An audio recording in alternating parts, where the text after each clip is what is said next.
Hello, my friends, and welcome back. Thank you very much for being with me again today. Let's discuss this stupidity that occurred, one of them, in Canada.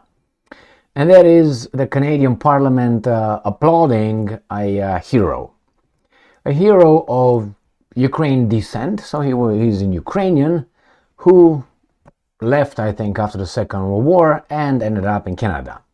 The Parliament, if you are familiar with the issue, applauded and recognized this person who actually fought together with Nazis, and he was actually part of a Nazi SS regiment. I think that was the 14th Galicia regiment or something like this, SS, Waffen, papapap.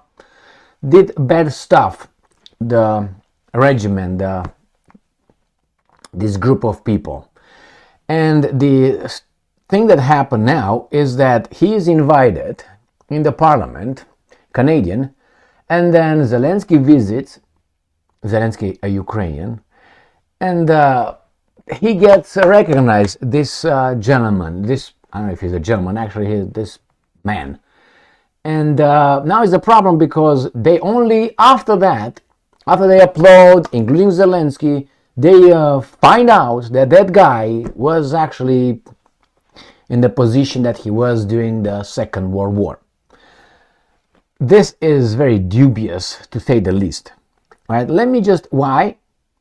You just find out after the fact? Do you think that you just, as an official, you're just going to recognize someone in the stands just because, oh, by the way, there's Jimmy over there, man? Do you think that they did not know? I think I don't know, 1% that the guys did not know that actually that guy fought with the Nazis. 1% I give them. I don't want to give them 0. And I have a lot of examples where that they don't mention regarding the same issue. Let me show you these little articles. I have actually one that I'm going to use. BBC, it's all over the news. So BBC, Canada's House Speaker apologizes for praising the Ukrainian who fought for Nazis. You tell me that this guy, the speaker, when he was instructed to praise that guy over there, he did not know, his idiot staff did not know that that guy was fighting there? Do you think that did not occur to those guys? They did not, hey, let's see, who are we going to be praising here in the parliament? If they didn't, they should be fired, and this guy should be just out. Now, I'm not so hard on the speaker, the House Speaker, and I will tell you why. Because I have examples of other country, if you remember the paperclip operation, that took Nazis and incorporated them, including Western Germany and the United States of America. They incorporated former Nazi generals and who fought on the side of the Germans in the Second World War. They incorporated them in their military. So you use a Nazi in your military? Yes, that's exactly what they did. Paperclip was with the scientists, but they also got generals.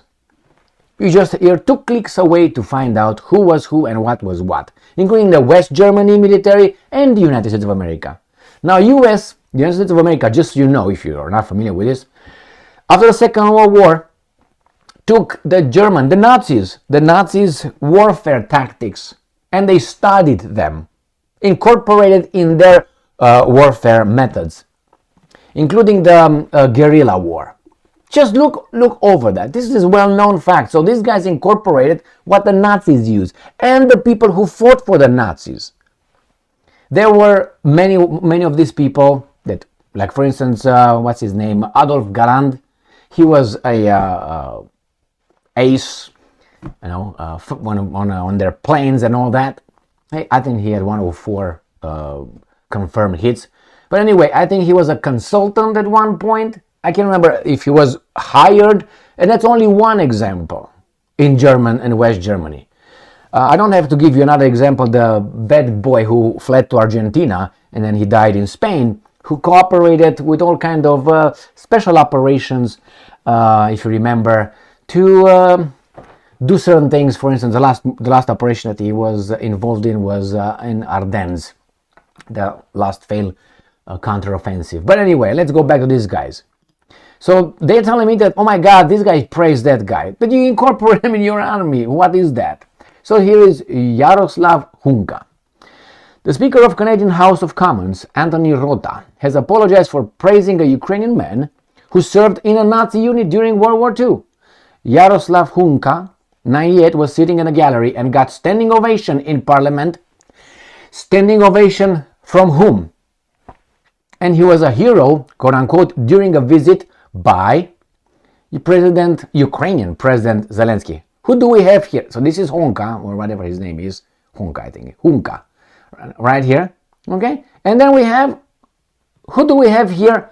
Yes, man, we do it. Yeah. What's over there on the bottom? Ukrainian, because it's Ukrainian President Volodymyr Zelensky left, and Canadian Prime Minister Weasel-in-Chief Justin Trudeau acknowledge Yaroslav Hunka.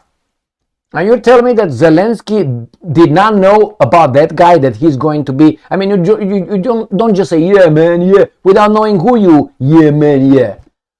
So anyway, and these guys are telling us that because Zelensky is Jewish, he can't possibly close an eye or two regarding certain ideologies in Ukraine.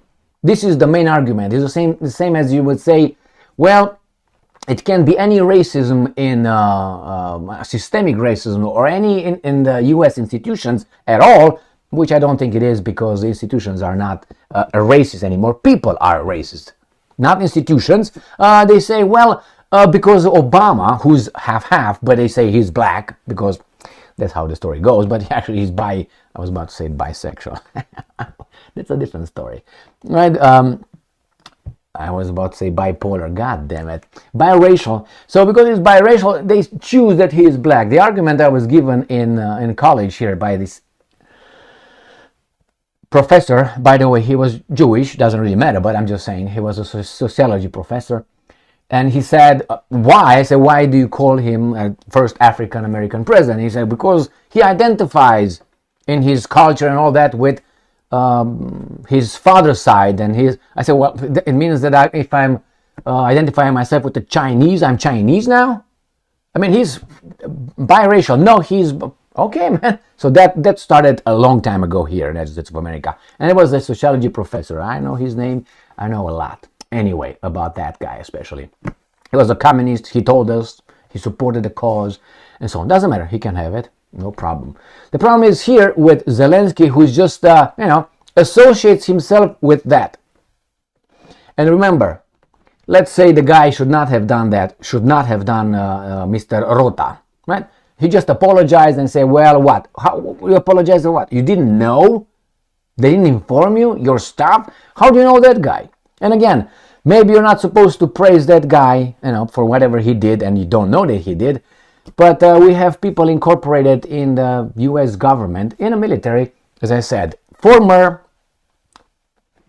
Germans, not Ukrainian fighting for liberation of Ukraine, because that was the connection.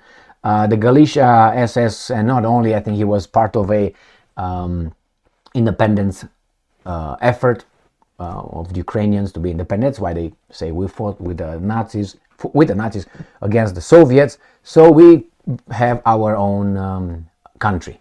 And then unfortunately the other guys came over, Red Rover, and then not good what happened after that. I know that.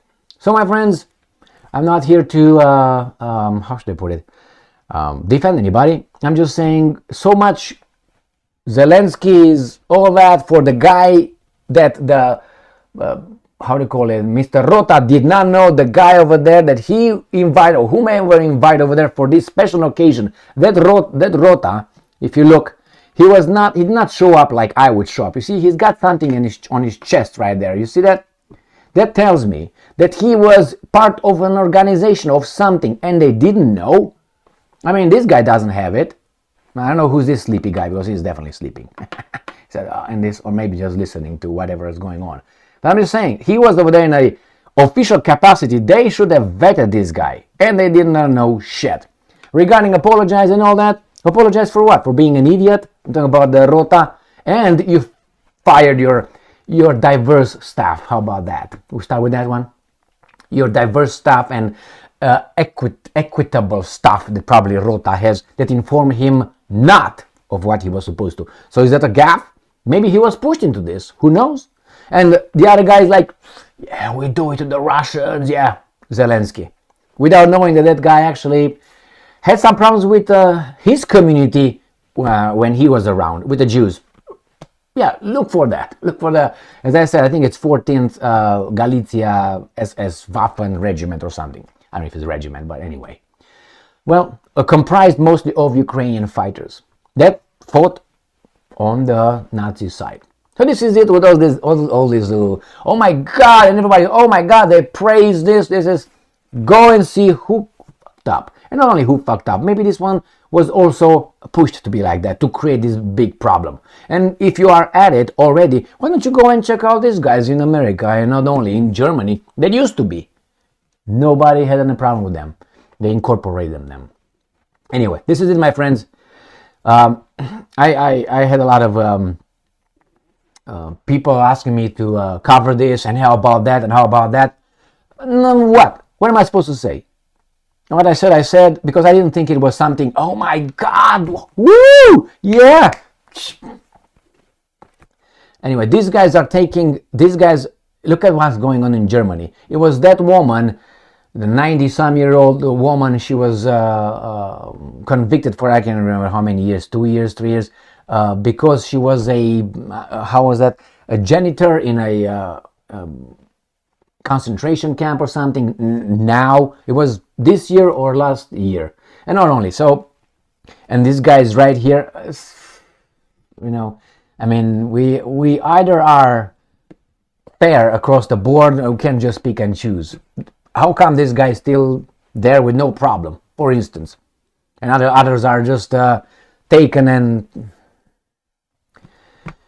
if you want to look at one interesting, I don't know if you're still here, but if you want to look at one interesting situation, look at Zündel. I can't remember his first name. He was a German citizen living in Canada. He was considered anti-this and anti-that and denier and blah, blah, blah. Zündel. I can't remember his name. I'm not going to look for it. You look for him. I think he's still alive, old, and he was extradited. He went to the United States. He was taken by the Americans and shipped to Germany for saying certain things. And he got in, I think, 5 years, 6 years, 5 years, I think it is. Look for him. Anyway, I don't know if it was Otto. Anyway, you'll find him. Zündel. Zundel, I think. Zundel, I think Zündel. Thank you very much for being with me again today. Stay strong, stay smart, look for the truth, and be just.